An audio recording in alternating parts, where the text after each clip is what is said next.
Right, the next person that I'm going to talk about is probably the person that I've come to know either through their videos or as a person.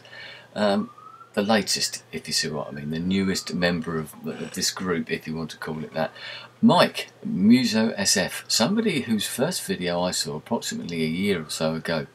I got to know him through other people, possibly through Gary or through Kurt or people like that, those usual sort of people. And when he suffered a heart attack, and I remember the video, watching the video, and he actually had this heart attack more or less when he was actually filming a YouTube video, which, you know, well, how cool is that? If you can have a heart attack, do it while you're doing a video.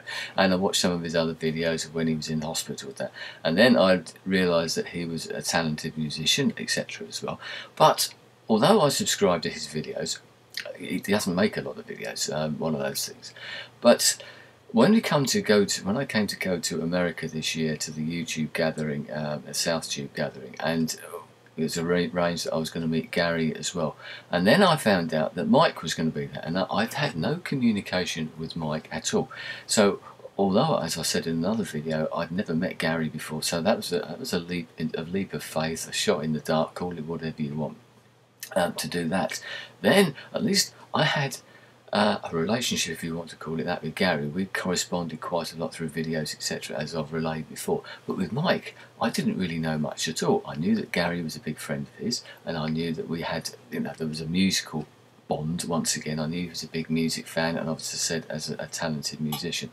So it was with even more trepidation, I suppose, that I went to Chicago, and also knowing at the time that when I got to Chicago it would be Mike that I met first, because Gary would already, because of the arrangements, Gary would already be at the hotel. I was going to meet Mike. He needn't have done it, but he did. He came, you know, landed first and then came and met me, and then we got the cab back. He needn't have done that, and I think that shows something about the man himself.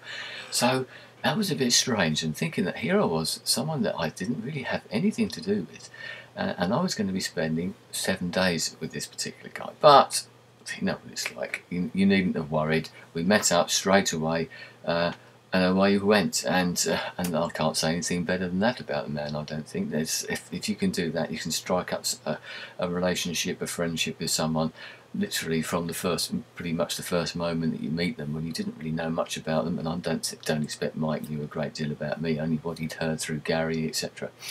So a very nice guy.